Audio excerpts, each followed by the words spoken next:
자, 여러분 반갑습니다. 금융공부 상담센터 운영하고 있는 김범곤입니다. 자, 오늘도 신속하고 정확한 금융정보 제공해 드리도록 하겠고요. 자, 이번 시간에 상담 사례를 공유해 드리는 상담 사례 두 번째 시간입니다. 먼저 주제는 퇴직금을 IRP 계좌로 입금받고 연금을 개시한다. 우리 연금 개시 언제 한다? 55세 이후에 연금 개시를 할 수가 있고요. 자, 연금을 개시하게 되면 여러분들 연금 수령 방법을 선택을 해야 됩니다.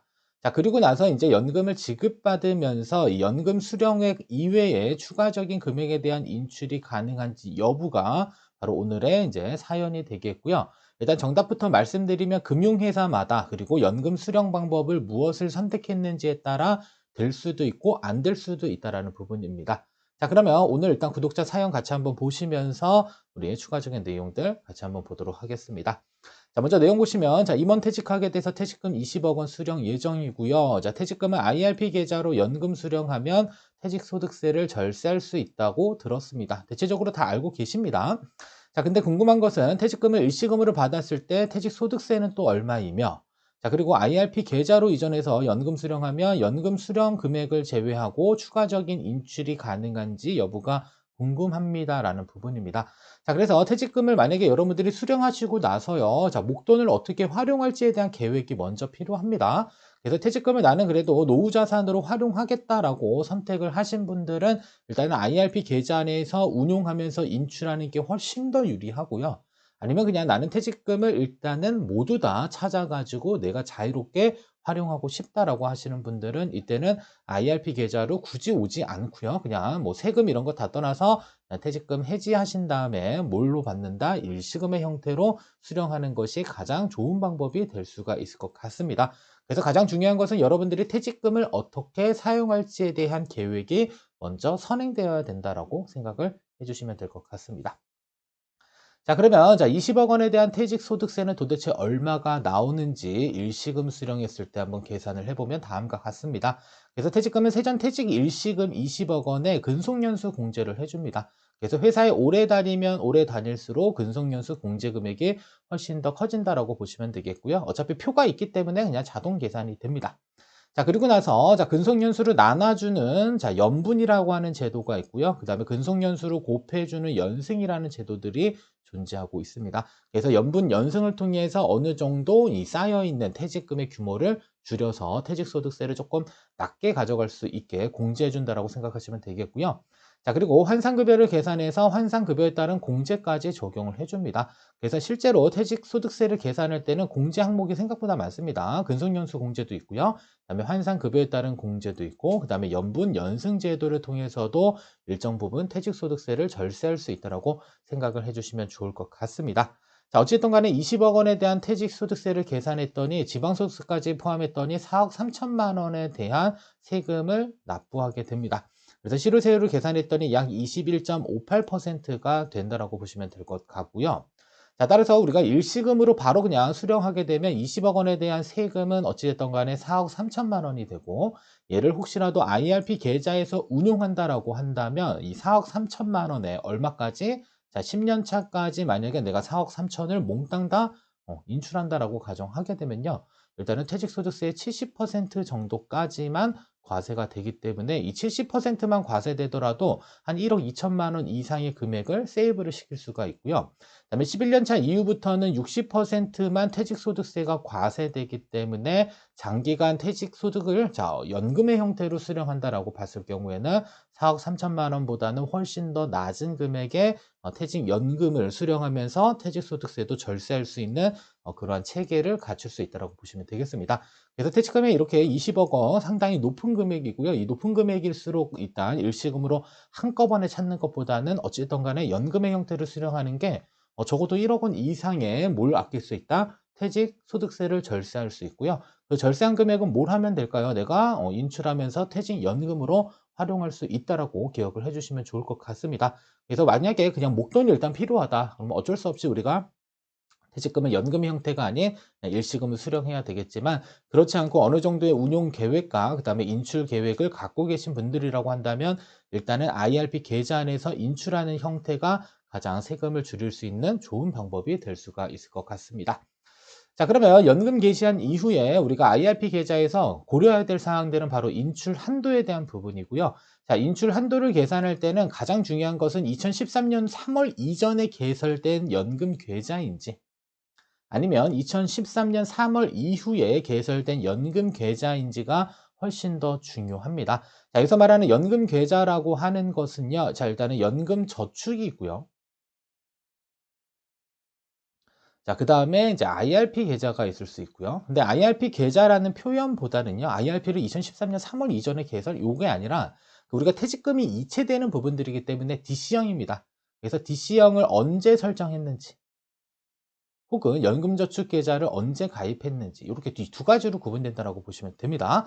그래서 연금저축계좌 또는 DC형을 2013년 3월 이전에 도입하거나 혹은 가입하신 분들이거나 아니면 그 이후에 가입한 거에 따라서 연금 인출 한도는 조정이 되고 있습니다. 자, 그러면 뭐가 조정이 되냐? 바로 연금 수령 연차에 대한 부분입니다. 자, 그러면 어떻게 계산하느냐? 자, 일단은 내 계좌에 있는 연금계좌 평가액을요, 10일 나누기 연차로 나눕니다. 근데 2013년 3월 이전에 개설된 연금계좌 안에는 6년부터 적용이 됩니다. 자, 그러면 6년부터 적용하게 되면 뭐가 커지냐면 1년 동안에 내가 수령할 수 있는 그 퇴직금의 규모가 더 커진다라고 보시면 됩니다. 자, 예를 들어서 20억 원의 이제 IRP 계좌로 이체된 경우 연간 인출 한도는 20억 원에 11-6 2013년 3월 이전에 만약에 개설된 연금 계좌이다 라고 했었을 경우에는 1년 동안에 인출할 수 있는 금액이 4억 8천만 원입니다. 자, 그러면 4억 8천만 원을 모두 다 소비하는 것은 사실상 쉽지 않은 부분입니다. 그래서 연금 수령 한도 이내에서 여러분들이 필요한 만큼 찾아다 쓸 수 있는 그러한 연금 수령 방법을 선택하시면 될 것 같고요. 따라서 4억 8천만 원에 대해서는 어떠한 세금이 과세된다? 퇴직소득세가 과세가 되는데 IRP 계좌에서의 인출이기 때문에 100% 과세가 아닌 70%만 과세된다라고 보시면 됩니다. 그래서 내가 20억 원의 퇴직금을 수령받지만 그중에서 내가 목돈으로 활용할 게 1년 동안에 4억 8천만 원이 초과된다라고 한다면 일단 4억 8천까지는 연금의 형태로 수령하면 되겠고요. 그다음에 4억 8천만 원 초과되는 부분에 대해서는 여러분들 인출 한도를 초과해서 수령하기 때문에 그때는 세금 측면에서는 그냥 퇴직소득세를 100% 모두 다 납부하고 추가적인 인출이 가능하다고 보시면 되겠습니다. 그래서 자금 출금에 대한 계획들은요, 여러분들이 목돈을 어떻게 활용하고 그 금액이 얼마가 필요한지를 먼저 결정한 다음에 연금 수령 한도에 맞춰서 인출하고 초과분에 대해서는 인출하면서 어쩔 수 없이 나머지 세금에 대한 부분들은 모두 다 납부하는 형태가 그렇더라도 우리가 IRP 계좌를 몽땅 다 해지하는 것보다는 유리할 수 있다고 기억을 해주시면 되겠습니다. 자, 그리고 나서 이제 2013년도 3월 이후에 이제 개설된 이 연금 계좌의 경우는 인출 한도가 좀 줄어들게 됩니다. 그래서 3월 이전 거는요, 일단 연차를 6년 차부터 설정을 해주고요. 그다음에 3월 이후는 그냥 1년 차부터 설정이 됩니다. 그래서 만약에 2013년도 3월 이후에 개설된 연금 계좌에서 이제 인출을 한다라고 가정했었을 경우에는 일단 인출 한도는 20억 원에 대해서 11-1을 나눈 다음에 120% 적용했더니 2억 4천만 원까지 1년 동안에 수령을 내가 할 수 있는 연금 수령 한도가 설정된다라고 보시면 되겠습니다.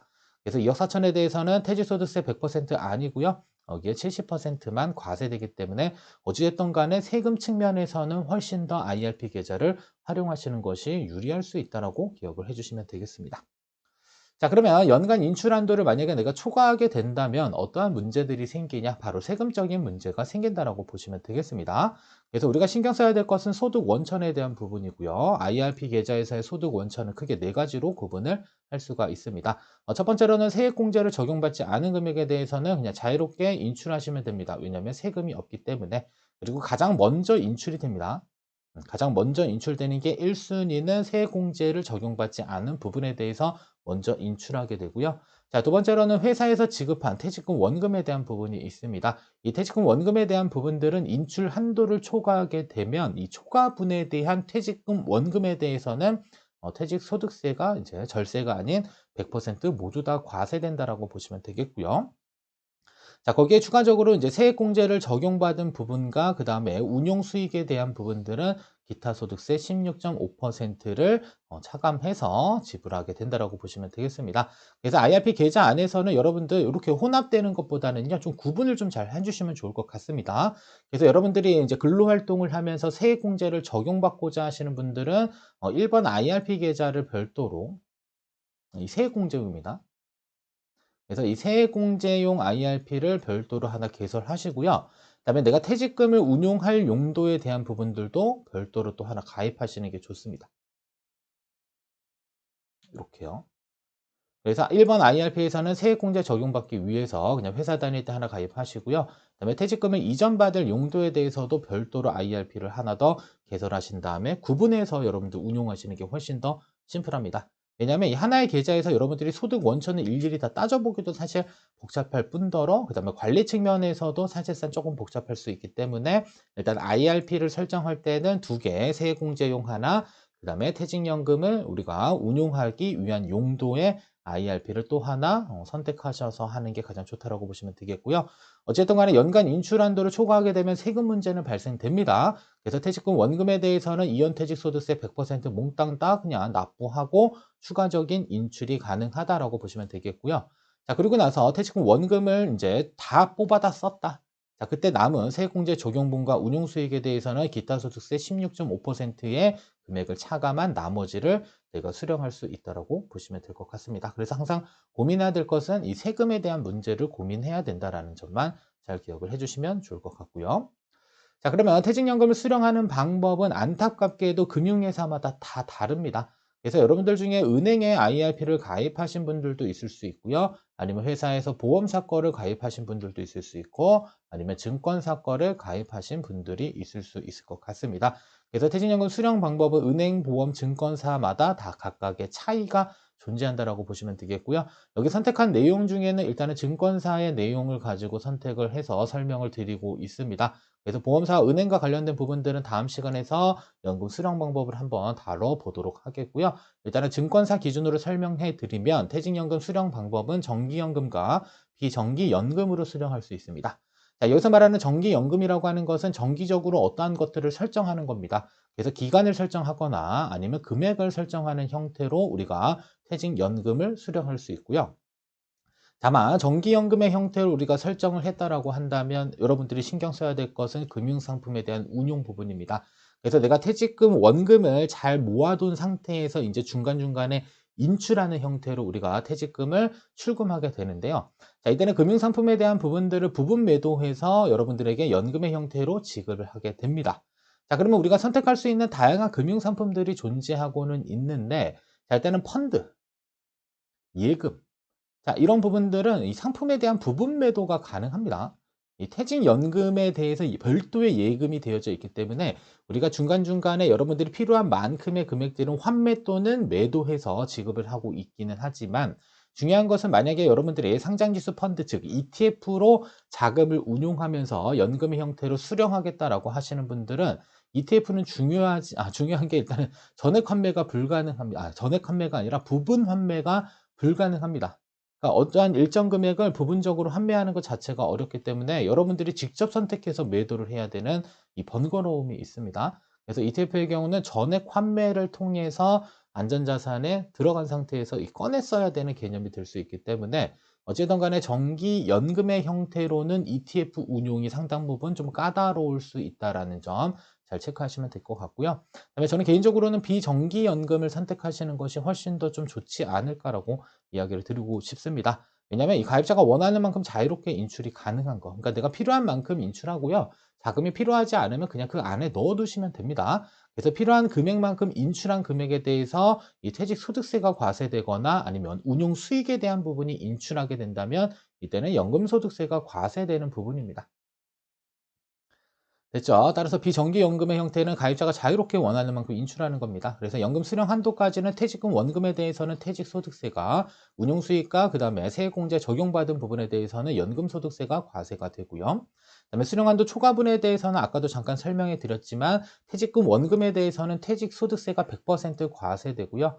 그다음에 운용이익과 세액공제 적용받은 부분에 대해서는 16.5%의 무엇이 기타 소득세가 적용된다. 그래서 여러분들이 연금 인출 한도 금액 이내에서 운용할지 아니면 초과 금액에 대한 부분들을 인출해서 사용할지에 대한 부분들은 세금까지만 고려해서 잘 결정하면 될 부분이 될 것 같습니다. 자, 그러면 비정기연금 수령해야 될 경우 우리가 주의해야 될 부분들이 있습니다. 일단 가장 중요한 것은 퇴직연금 운용 및 인출 계획에 대한 부분입니다. 어차피 연금의 형태로 수령하기 때문에 여러분들의 전체 은퇴 기간 중에 퇴직연금을 내가 몇 년 동안, 몇 년의 기간에 걸쳐서 얼마의 금액을 어떻게 수령할지에 대한 계획이 먼저입니다. 세금보다 계획이 더 중요합니다. 자, 두 번째로는 연간 인출 한도 이내 금액 중 매년 얼마씩 인출할 것인가. 만약에 내가 인출 한도를 풀로 채워서 인출하게 되면요, 여러분들 생각보다 퇴직금이 빨리 고갈될 수 있습니다. 그래서 매년 인출 한도만큼 수령하게 되면요, 퇴직연금 적립금은 생각보다 빨리 사라지게 됩니다. 그죠?